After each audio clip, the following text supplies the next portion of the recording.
Well, here I am in my studio again this morning. It's the 28th of December, so a little bit nippy in here.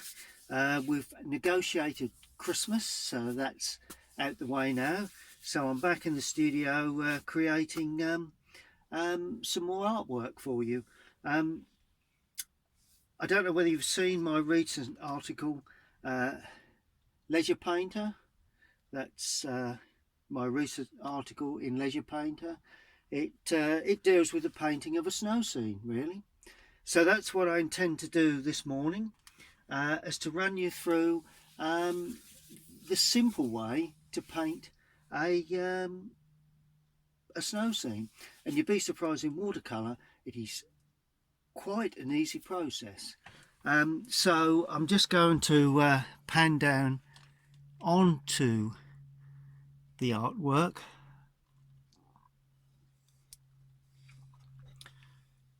That's the Leisure Painter magazine, and the article is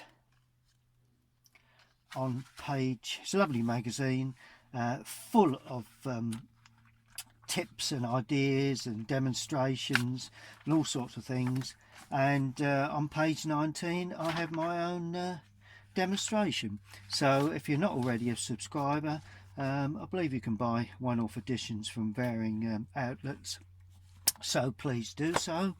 Other than that, there's all my materials. That's the scene. I've chosen the old barn again, a Cots Wold barn. I think you can probably see the drawing of that. The barn with a tree, bit of distance. It encompasses everything you need to paint a snow scene, really, or exercise. And if you've just been given or purchased new material for Christmas, then take part in this exercise. So the stage one is to put the drawing down onto your paper.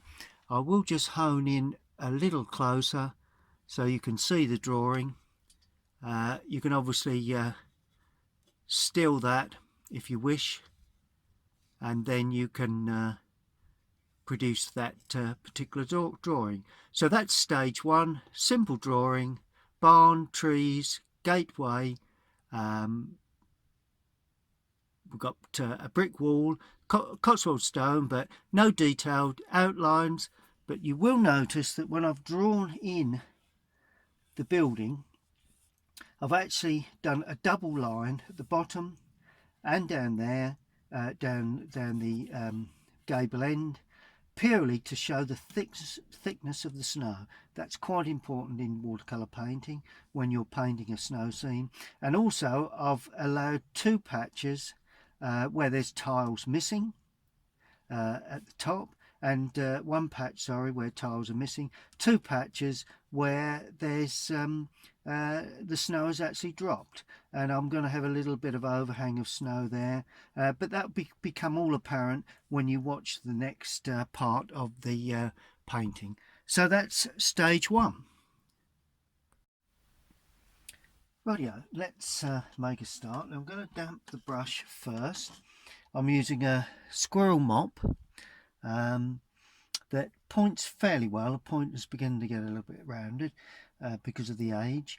And so all I'm going to do, bearing in mind with every snow scene, you must bear in mind that when you're painting in watercolour, where you're leaving, where your areas of snow are, you must leave white paper,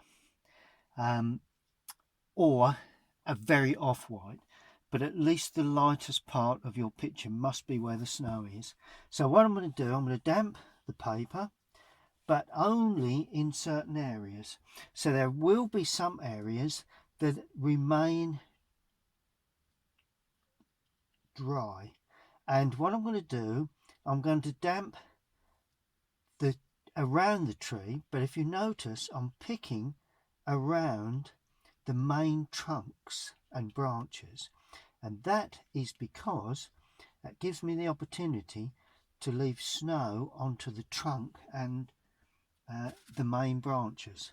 Now I may not have all snow, Obviously the tree is not going to be white, but it will have some form of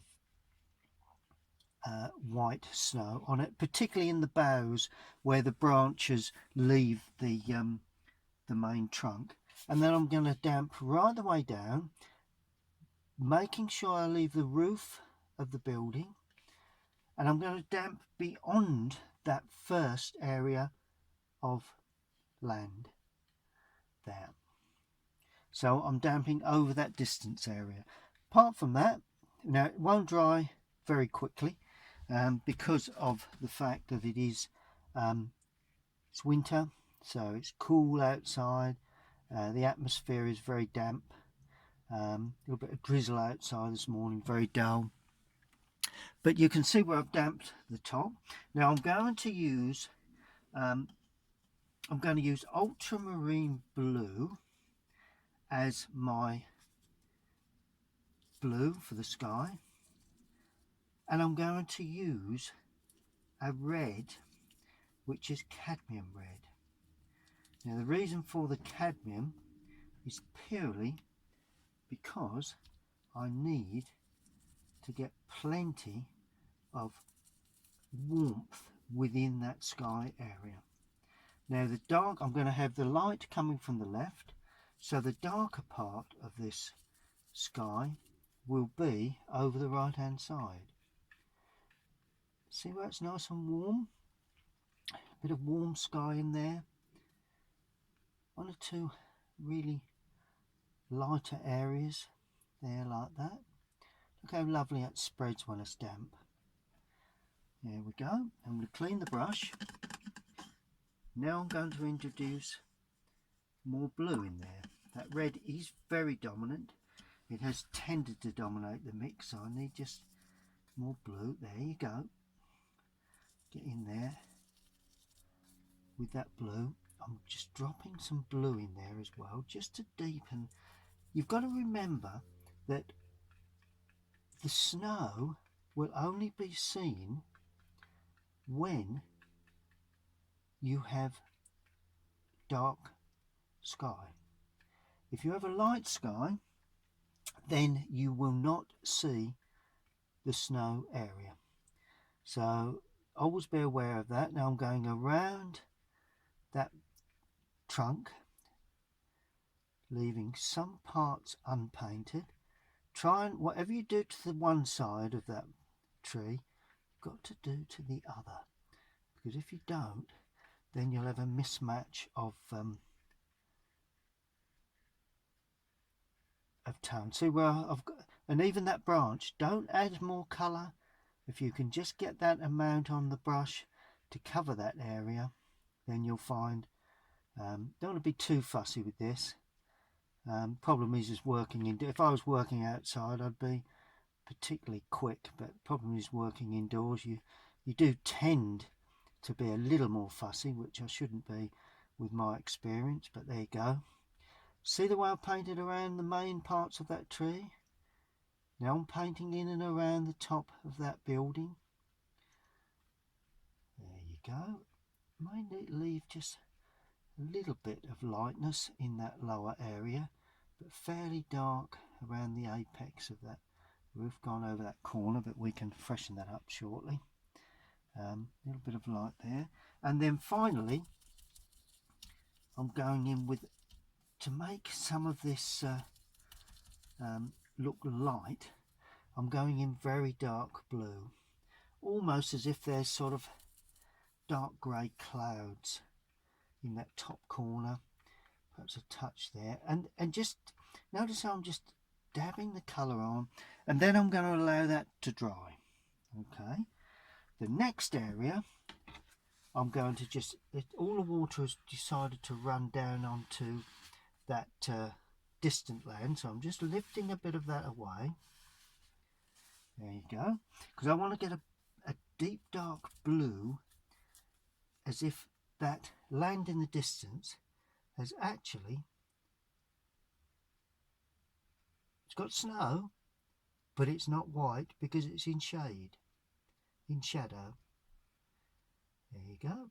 and that just feeds away like that. And notice at the top of it, it's soft, gradually getting drawn up into the sky to get a feeling of perhaps cloud or something in that distance. Now you clean the brush, and because you've used red in the sky, I want to build in a bit of colour to this. So I'm going to use, just clean that brush, that tends to get into the brush considerably. I'm going to use a bit of that red into the land. There you go. Water it down, very, very thin, very, very weak. There you go. It's even weaker than that. There you go. Particularly in the distance, keep it nice and weak.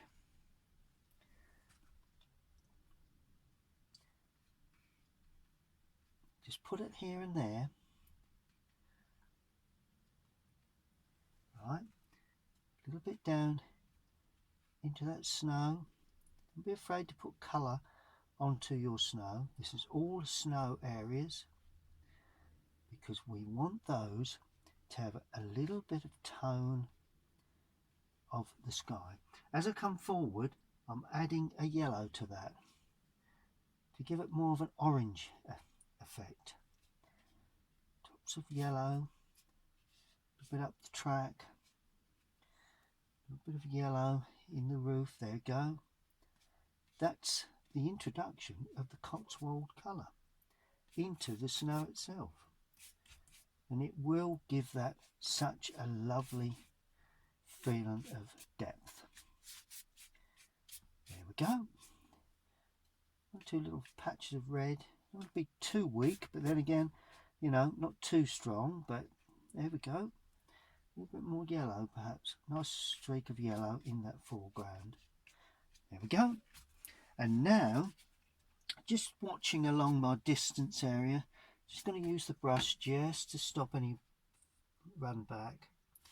There you go. Just to stop that running back. A little bit of dark patch there, just lifting off with a damp brush. And now I'm going to leave that to completely dry. I'm going to walk away from that now and come back once it's completely dry. So that is stage 2. Well, this is stage 3. I've allowed that to dry. So all I need to do now is to might change brush, I suppose. Wouldn't be a bad idea to whip over to a little smaller brush, not too small, mustn't be too small. Use 2 smaller brushes. Now I'm going to put this is where you begin to see the snow scene appearing. Remember Cots Wold stone, so let's use the little bit of yellow ochre or raw sienna, something like that, and may have some little bits of snow. There's a lintel there, there's a lintel there. May have some little bits of snow on this, so we're going to have to just be careful that you leave anywhere that you need snow to lie, particularly along the top of the lintel perhaps, and it always finishes nice and uneven, well, normally. Right, so that's the raw sienna in. Going to add a little light red to that, just to give a little, just drop it in, and a little bit more to this. Or, you know, not too concerned about the snow on the building itself, but let's go down that thickness. That's the thickness of the wall, and that's the thickness of the stone walling. And I'm just trying to hint at possibly a little bit of going to go a little stronger, a little bit of snow in places. Going to go a little bit stronger now, just to try and pick up the edge of the snow. Not everywhere, but just here and there. Just some little. It's one of them old barns, so it's going to be treated very much in that sort of state. Little darker touches here and there, just to give a bit of aging, a bit more blue gone in there. Not as many where that's the sunlit side, so the sun is coming from the left. Good. Now we use that same process for the wall. Don't forget, the wall has some form of snow on the top, so I've drawn that in, drawing the thickness of the snow on the top. Notice I'm just dopping and dabbing a little bit of yellow here and there, just to spark up a bit of interest into that Cots Wold stone. Good. So that's that. This really is such a simple subject. Snow is so easy to achieve, and already we're beginning to see the snow in its form. Now I think we'll put a little bit of gravelling on the track, and all that is, I've got a bit of a dry patch here where it's on my palette, where we've got a bit of that sky colour in there, a bit of red. So I'm just dragging, a bit darker than that, just dragging the brush. Remember the taper, remember there's a taper as it goes away into the distance. And I'm going to put a little bit of brown in there, a little bit of burnt sienna. Could have been light red, but just more in the foreground than anywhere, purely to give that sense of a track. You know, farm implements perhaps have gone along there. Let's bang a bit of light red as well in there. There we are. That just gives it a bit of oomph. Okay, so that's that. Next area. I don't want to be too long on this. So important that we get things in very quickly. Now, actual fact, the sky is dry, so let's do the tree. Now, you could either use burnt umber or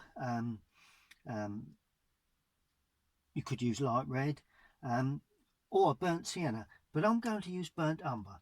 And I'm mixing that with the red that I used in the sky. So I've got a part of the palette there, because a snow scene should be warm. It shouldn't be all greys. You know, once you start killing the colour with blue, then you do lose that warmth that you must see. We've got warmth on the warmth in the sky, warmth on the snow, warmth in the stonework. Now I want warmth on the tree. I'm going to do the tree first, but of course we will need some blue in there, but overall it's got to be a dark brown and not a grey. Too much blue added, you'll end up with a grey. And all we do for these trees, imagine the snow blowing on the left. You've got to, so we're painting in this will pick up the snow on the edge of that building, so we've got to be careful with that. And also you paint the undersides of the tree, but not branches, but not the top side, and that just shows the snow. So there's underside down there, and then down that edge we just scrape a drier brush. See where you can begin to see the snow on the side of that tree? Same there, and all where the boughs hold the snow, particularly in the centre there. It's the main trunk that goes up. Just load the brush a little more, and on the side there we go. And all of a sudden we've got a tree with snow on. You know, it's not rocket science if you know how to do it. So like all of these things, one tends to gradually learn. Let's go a little bit darker now. We go away from where the light areas are, and I'm putting in one or two smaller branches, the bottom area, and one or two coming from behind the the building. That makes it look as if it grows behind the building. Let's do that one taking off there. Some more. Not going to do too many of these, putting too many branches in, but you know, let's just put a few. That's it. And a few in the lower area. Tell you what I'll do in a sec. Small one there. It's got no snow, which is possible. And I'm just taking a bit of it off the brush, and I'm creating the top of that hedging. There's a hedge there, finishing off down the side of the building, fairly dark. And see how I've left a bit of snow on the top there? Now the brush is less paint on, I can continue now by streaming that off. Some of it will probably turn down. There you go. And just a little more to do to this side. And that is all we need to do for these lovely old trees. Really need the brush to be fairly dry. Don't want to be too. And take the width right the way out of the picture in this one. Otherwise it looks as if all the branches are in the lower part. So take it right out of the picture. Right, now we've got that. Here's another way of giving an impression of trees, or in this case more of a shrub. I've left quite a bit of white there, and all you do, load the brush, remove some paint, and then just drag down like that, and that will all of a sudden give you a sense of snow. See the way the snow is beginning to form? There we go. And of course you can call that a small shrub by putting in loads of little branches and whatever you like that. Little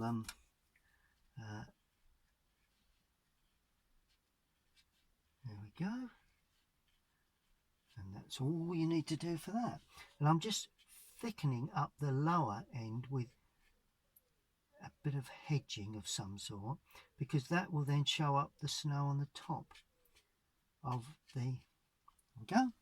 So that basically is all we require for hedging trees. Probably give that a bit of thickness by just dragging the brush down across the paper with this dark colour. It just gives an impression that that tree has very fine twigs, which it obviously would have, and all of a sudden you've got yourself a lovely tree with some snow. Okay, so that's that. Next will come the lovely gate posts. Leave a touch on the top and draw the brush. See the way I'm drawing the brush down very quickly, leaving some touches of unpainted areas. Now that's snow. Right, I'm not actually putting a gate on that. We'll assume that there is no gate there. That's good. I mean, we're getting there, you know. Okay, and then this will be another shrub area or part of the hedge there, and that could even overhang that area there. But of course in the winter you also get a little bit of greenery, so we mustn't be afraid to put a little bit of greenery in. So I'm going to use raw sienna with a touch of cobalt, raw sienna with a touch of, let's just change that. I'm going to use cadmium, cadmium, that's better, with a touch of ultramarine. There you go. So it just gives us sort of like a deep green, and you may see one or two little touches in amongst that there. This could also have, don't forget the snow on the top, a little bit of greenery attached, touches of green there, always useful because there will be some areas of green within a snow scene. Depends on the time of year, but this is midwinter there. There'll also be some little touches of grasses here and there, so that that stand up. Certainly there's not too many, but it's just to show that we do have sort of like a rough track, or sort of like a rough field area where we've got one or two little, don't want to overdo this, there you go, one or two little larger areas of grass down in that bottom corner. There we go, that's all you need, that's all you need, quite as simple as that. And now the opening, we've got straw bales inside, so we're using raw sienna. We're painting that in there, no snow on that, but leave some little touches of white just to give it, just to embellish it a little bit more. Don't want it too dark. There we go. But the inside of the opening will be extremely dark, particularly across the top. So I'm using burnt umber. Now this is where you can go almost burnt umber, ultramarine.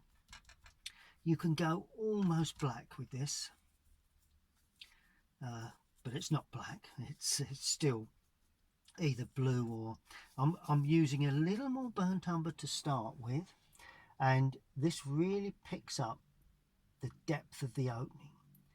That's under the lintel, down the right hand side, and at a bit of an angle like that. And I'll show you why. Now I'm adding a little more water, and I'm teasing a little lighter colour in to that bottom area there. Let's clean the brush. A little more blue, because the blue in the lower part will give that impression that light's entering in to that lower area. Something's going on inside that barn.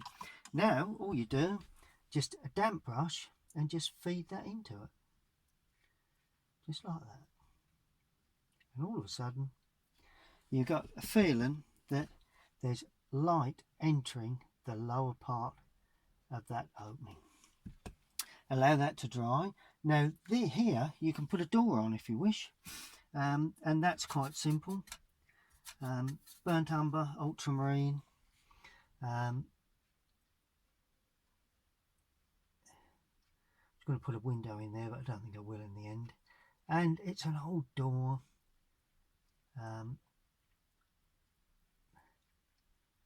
jagged at the bottom. So that's the difference between an opening and a door, really. It really does make a big difference if you're painting an opening or a door. Maybe I'll just pull that down. Good, so there we go. Now also the roof, in the roof there is the very dark sections between the slats that the tiles would have been attached to. So this is the dark areas, not the tiles themselves, obviously. It's the dark areas where the tiles would have been. Okay, that's what that is. So we can see inside the building. But of course, this area here is just the tiles themselves. So they'll be like a yellowy grey, fairly dark, the old Cots Wold dark. How can I put it? Mellowed sort of flag tiles, and that's it. So that's that. Let's put a little bit of light red with that. I always like a bit of light red in these mellow tiles, it does add something to the effect. Remember, that's snow, and there's another area there. The bits you leave will be the snow, so you can leave certain shapes, but there we go. The rest will be snow. Let's go up with that side. Just feel that gives us an opportunity to put a bit of shadow on that side. There we go. So some of the snow has actually come away. Brilliant. Oh, let's have a window in the top. We've got the opportunity. There's a bit of white there, so let's get ourselves a window in there.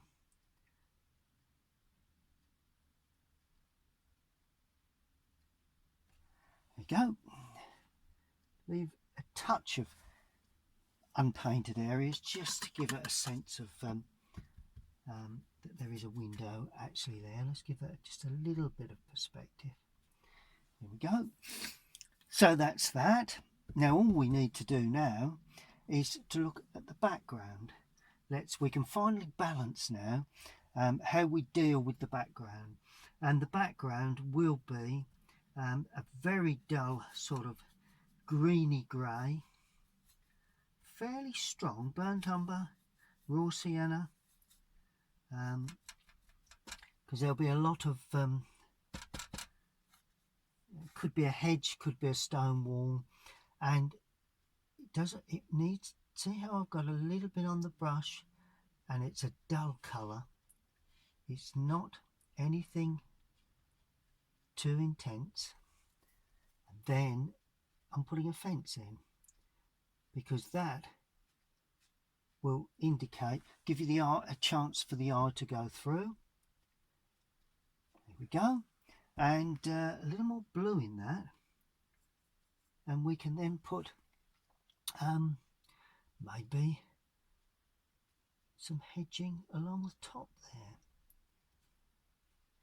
or 2 trees or something going into that. What about a larger tree? There we go.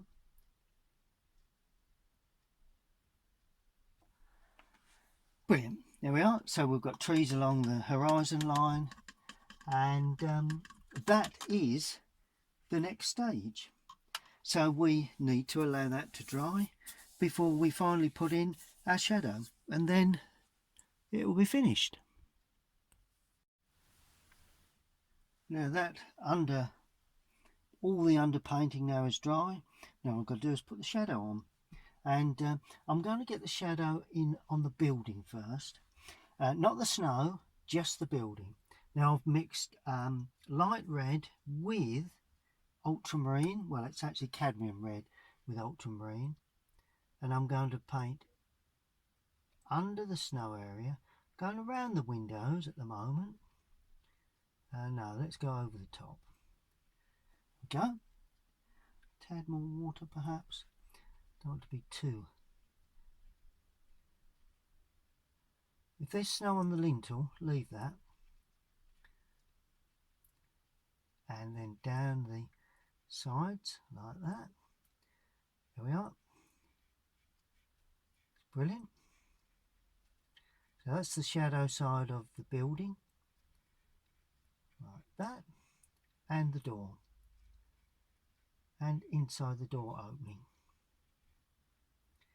That shadow will be obviously cast across the, see how it's a warm shadow? It will be across that stonework like that. A bit of shadow on that stonework there from the post. Yep. There'll also be some shadow on the stone on the overhang of the snow. Now that's interesting, because it will be thicker where there's snow and more narrow where there is no snow.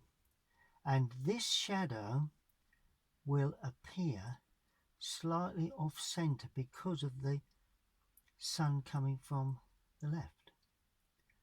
See that? Where that's dropping down onto the roof. We've got shadow there. The thickness of because the sun's coming across. Maybe a little bit underneath if we can see it. Let's just wipe a bit of shadow across there, just to give a feeling that the shadow's entering the barn, like that, but there's a reflected light coming back. There'll also be some shadow from that bush on there. Okay, yes, that's the shadow made by the building itself. Now finally is the shadow on the snow. We add more blue to this purely to give us a different type of shadow. That cadmium is very strong. I've just picked up some cadmium on there, so I need that to be less intense. There you go. This is better. A bit more blue in the mix. Not too much. It's got to be a warm blue, not a cold blue. So we have to make certain we've got enough warmth. Not quite as dark as the buildings. Okay, let's put some of this cooler shadow across there. So this is the snow shadow, like that. There will be some shadow underneath the bush area to match up with that. There'll be some dappled shadow on top of this. Let's go a little bit darker with that. Let's be darker or lighter than the sky. In this case it's going to be darker. So just some little dappled shadow from the tree itself on some of the beams as well. Just so it drops like that, and across one or two little areas there, just to give an indication that I think that really makes that scene. That let's go one tone darker right in that top corner, because I do need to show a bit of strength there. There we are, and let that blend back. There you go. That's good. Now, not quite as strong, but the same colour. No red in there. For the thickness of the snow down that side and over the top. There we are. That's where we see the thickness of the snow. You've got to remember that snow has a bit of thickness to it, so always be aware of that. I'm also going to have some shadow under the overhang of that snow there, onto that bush and onto the top of that. Underneath the overhang of that shadow there may be just a little bit within that tree. It always helps to balance that side with a little bit of this sort of shadow running down the wall, perhaps like that. Just helps to hold in that side. Sweep that across. Okay, that's looking good. Down the left hand side of the area of snow, little touch of snow on the top of that of the posts, just to show that. Oh, and there will be obviously some in the distance, so weaken it a tad, perhaps on the there like that. There you go. That's looking good. That's looking very good. Just don't want any too much white on the top there. That's it. Finish that off nicely, and then just one or two little touches of shadow on some of the stonework. May have a little bit of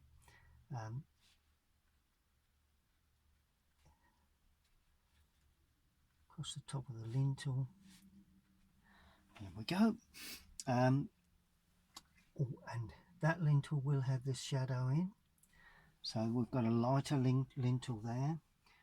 Good. Now we add a bit more blue, just so it's not, keeps it away from that red. Don't too red. Now we come to the foreground area of snow, and we've got the post there, plus the gate, the gate post plus the wall.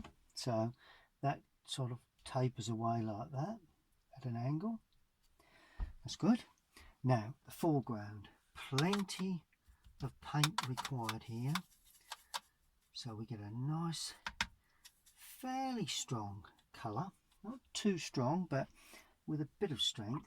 And now this is where we need, these shadows are from out of picture, so we need some softening. So I'm using another brush and some damp paint, damping the water, damping the paper using water, just to try and get, let's bring that across there we are, so we get a nice soft edge to that shadow. There we are. And all you do, straight in with your shadow mix, be bold, pull it across, pull it into that and into that. Doesn't have to be everywhere, like that. Turning down into the track. There we go, look at that. Shadow from out of picture. And I always say to people, it's when you put the mount over you notice that shadow. Bit of red in there, just to make it a little bit darker in the foreground. It helps to show up on the edge of the track. Mustn't forget that. You'll have shadow there coming down, so you can show the turn of the track. And then we come across the foreground and up the other side. So it comes over the track like that and up the other side. Don't make too much interest in this foreground, so we'll, and one or two little areas, particularly under the greenery here and there. There we go, one or two little areas there, two little areas around that, but create a focal point, you know, which to me is the barn itself. And that really is about all you need to do for a simple version of a Cots Wold barn as a snow scene. And of course my little trick is to remove the tape so you can see the picture completely. Gives a lovely crisp edge, particularly in the shadow side. Now it really gives a balance to the picture. Always important that you try, if you can, to keep yourself a mount available. So just be careful if the paint is still dry. You could end up with the mount becoming more of a problem as you drop the mount on. But there you can see the scene. Just going to take the camera off of the holder and bring it down, and here is the finished painting. Just come away a little so you can see the complete picture. I think you've got that pretty much all in screen, and we'll come down and just hone in to some couple of areas. And while I'm holding the camera, I'm going to sign it. Always important to sign the picture. Just scanning around to see where to sign it, but I'm signing into the painted area with paint that I've used, and that is always a good thing to do, because for future reference, at least you can see that the signature has been signed by the artist that painted the picture. I hope you enjoyed that one, and get those materials out that you have purchased or have been given as a present, and enjoy painting that lovely little Cots Wold barn snow scene.